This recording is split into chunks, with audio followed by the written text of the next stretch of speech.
nuwun sewu kalajengaken malih teng tiang niku pinastan. Tiang niku setunggal ananging kalih. Ingkang werdinipun tiang niku wonten sing mastani wonten kagungan badan alus utawi badan wadak. Lah mangke kagem sampun kapundhut mangke nyuwargane niku pripun Mbah Gareng nggih? Antawisipun badan alus utawi badan wadak. Nuwun sewu Mang Medar niku. Nggih, pangapunten bilih nyuwargane nggih. Nggih. Nek badan wadak pangapunten para sedulur niku nggadahi kamurkan. Mula sing wadak menika nek saged paribasan unan-unan simbah rumiyin nek saged niku jagat niku ajeng diambar sedaya. Niku raga wadak utawi kamurkan. Niku mboten saged nyuwarga sing raga wadak wau nggih entek wonten bumi kubur. Ngendikane tiang-tiang utawi sing saged ceramah ngoten niku siksa kubur gak jare. Nek kula pribadi wadak niku nek pun ditinggal kalih alus niku mboten enek siksa kubur, mboten enek napa anake pun larangan. Tapi sing badan alus mikala tasih kempal kalih sing kuwasa ning bumi kasuwargan ning kula mboten wani nyebutno. Tasih makempal kalih Gusti Allah. Niku pun diwanti-wanti dados wiji medun wonten alam padang. Sedaya wau diweling golek dalan sing bener. Mula bener sak benere tiyang niku kathah sing boten purung amarga boten kaleksanan murkane. Kula pribadi wonten alam donya Mbah Gareng ugi niki lho gesange niku boten nenten penake. Garis miring sing dilampahi Mbah Gareng niku neraka. Nggih, ora jare. Lho swarga neraka. Tapi nek swarga nek leres lampahe manunggal kalih Gusti sing maha kuwasa kala wau niku wonten tab sosial utawi sarana sarate lampah sing sae.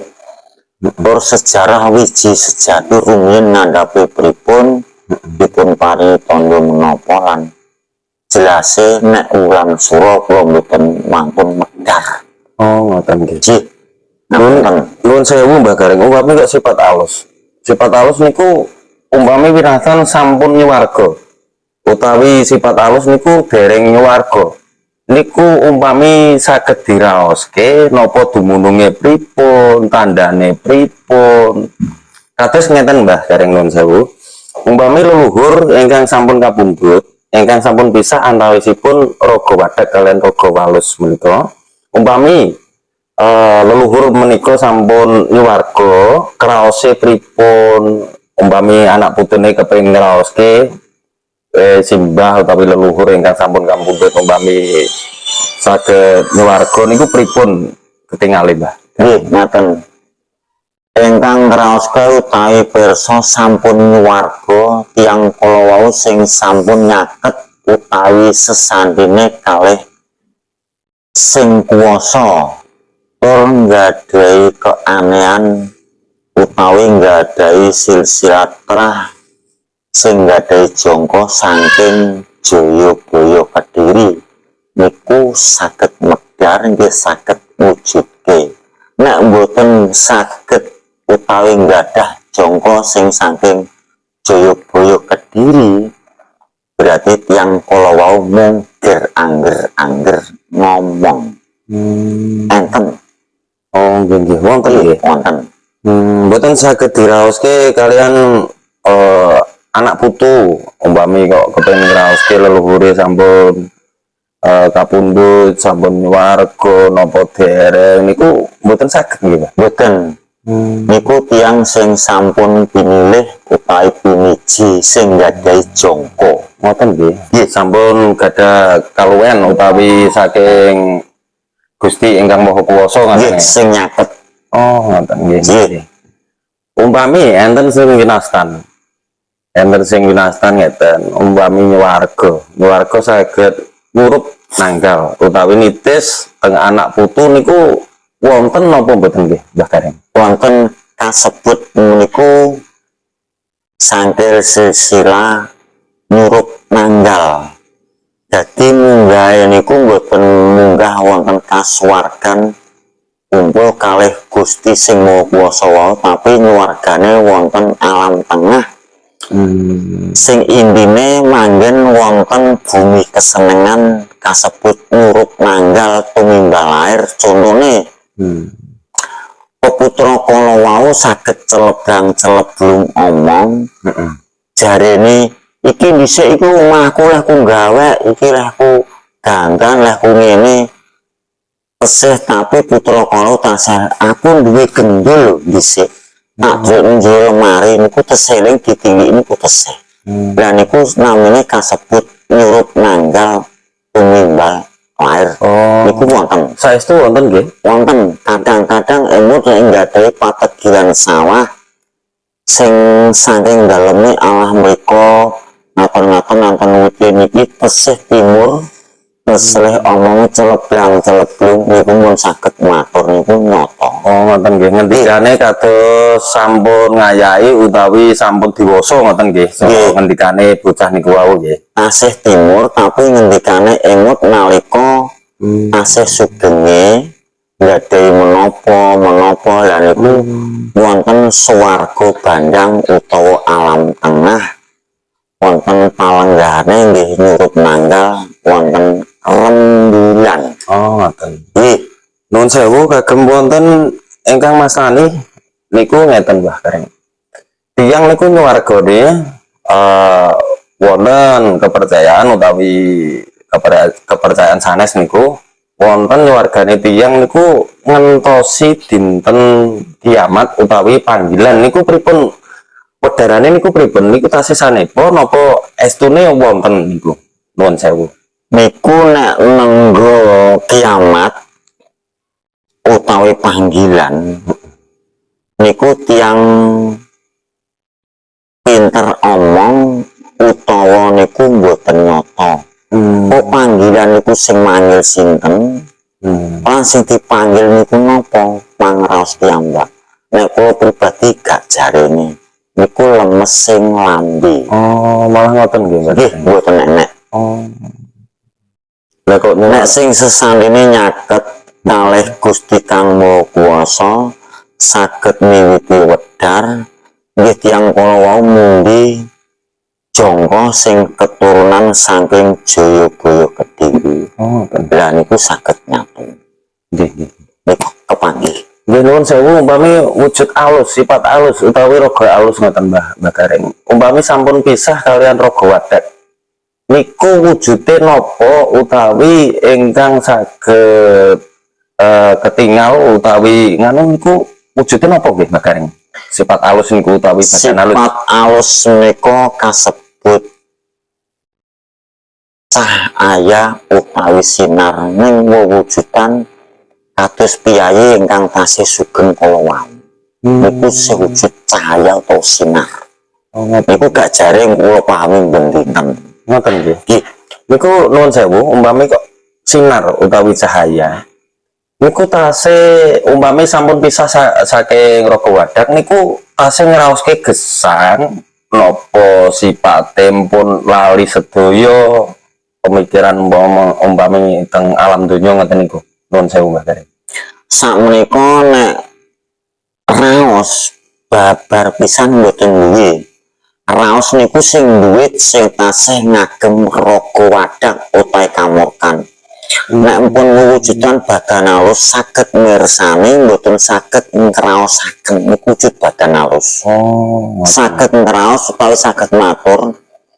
Nek alus wau saged manitis utawi saged manjing wonten raga wadhak. Nek mboten manjing kok tiyang saged miterang niku gak jari. Ning saged matur ngomong. Nanging nggih nuwun sewu Mbah Gareng umpami tiyang kapundhut wonten sing kirim doa utawi kirim donga utawi selamatan niku kageme badan alus niku wau umpami dikirimi donga utawi selamatan utawi doa niku saged nembus napa mboten Mbah Karing? Nuwun sewu. Lah niku kaperang kalih, nek saged nembus berarti niku manggone wonten swarga bandang. Nek mboten nembus berarti pun direngkuh kalih sing kuwasa. Oh, Benten. oh, nggih. Lah niku tiyang kan ngeten Mbah Karing umpami didongakno dislameti gen mlakune genah ngoten niku lah sedaya tiyang niku nek umpami jagake donga, jagake slametan, umpami sikap utawi perilaku tiyang niku rak mboten enten artine. Lah mangke umpami sikape elek utawa perilaku elek, alah gampang mengko dislameti sing akeh, didongani sing mendina ora warga. Lah niku pripun Mbah? Ngapunten niku saking jejere gesang utawi lampah. Nek nujune kesaenan lan saged mimurupi niku didongakno lan mboten nek kula pribadi saged nyuwarga. Tapi nek lampahane mboten sae ajeng didongani sinten kemawon Mboten tembus ngoten nggih. mboten tembus. Nggih, sedaya wau saking sikap utawi manah lampah. Nanging ngeten Mbah Gareng enten sing matur utawi tiyang niku sampun ginaris dadi wong elek utawa wong apik utawa wong sugih wong ora duwe kabeh ku ginaris. Menungso iku sak derma usaha ngoten. Sedaya ingkang nemtokake niku ingkang ndamel gesang. Lah umpami tiyang niku tindak lakune mboten sae, umpami kirang sae niku sedaya kan nglampahi wajibipun kiambak-kiambak to Mbah Gareng. Mboten saged sing kedahe dadi wong elek kok iso diapik-apik utawa wong apik-apik dielek-elek kan mboten saged niku. Nggih. Niku leres ngoten nggih Mbah Gareng nggih. Nek kula pribadi nggih gak jare niku leres ngaten mboten saged. Niku sedaya niku sae utawi awone tindak lakune menungso niku wonten gandeng jenenge trah saking leluhur ngoten Mbah Gareng. Nek niku trah niku sing saged ngrubah sing nglampahi. Nek sing nglampahi niku sangka leluhur niku awit sewu nggih. Ngeten kula nggih matur kalih bapak, matur turun mboten sing ngeten tapi nek tangga tepale sing kasebut mbah-mbah niku turun mbae kula riyen niku ngeten niku tiyang nakal. Kula niki ajeng ngeten kula wedi soalé simbah kula maturi mbah-mbah niku nek sanjang rumiyin kuwi tiyang nakal. Mula kula mboten kok rumesik-kesik utawa siji-siji kula dhewe sering urusan gedhen kalih puisi ora jare. Oh, niku babagan apa Mbah Gareng kok? Buka wong kula niki diparingi surat panggilan ngeten-ngeten digrebek puisi ngeten nggih kula lampahi nyatane mboten napa. Oh, lah kok digrebek nganggur niku? Nggih, ora jare niku serate man kula duwe yo. Nanging mboten terbukti salah ngoten nggih. Nggih nek salah kalih salah wong kula niku mboten nate nyolong wong dijogo. Nggih, nolong. Kula nggih mek teng Tegal Mbah ngoten mawon. Ngantos proses niku. Nggih bentene kan mendet kalih nyolong kan benten nggih Mbah nggih.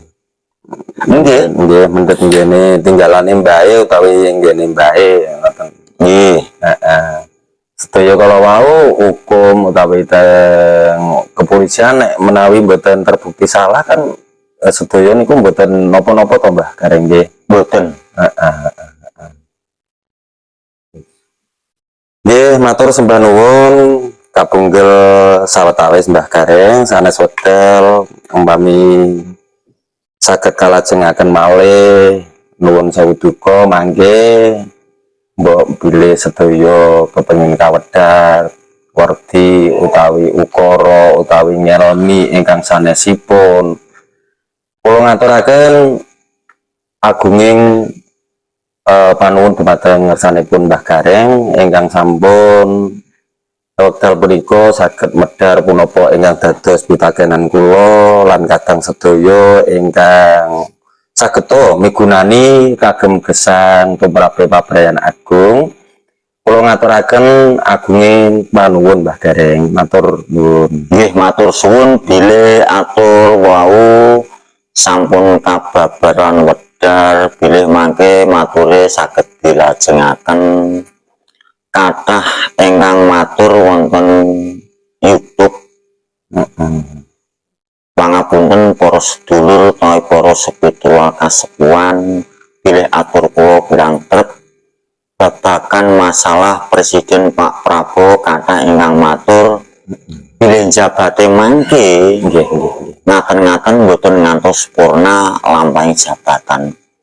Tapi kula badhe mangke matur masalah rampung jabatan pripun lan pripun kula siap mangke badhe miterang bilih enten wedale nek tiyang Jawa rumiyin nyebaling waler supados lepas sangka godha rencanane Pak Prabowo anggenipun jumeneng. Matur suwun para sedulur mangke saged dipun lajengaken malih.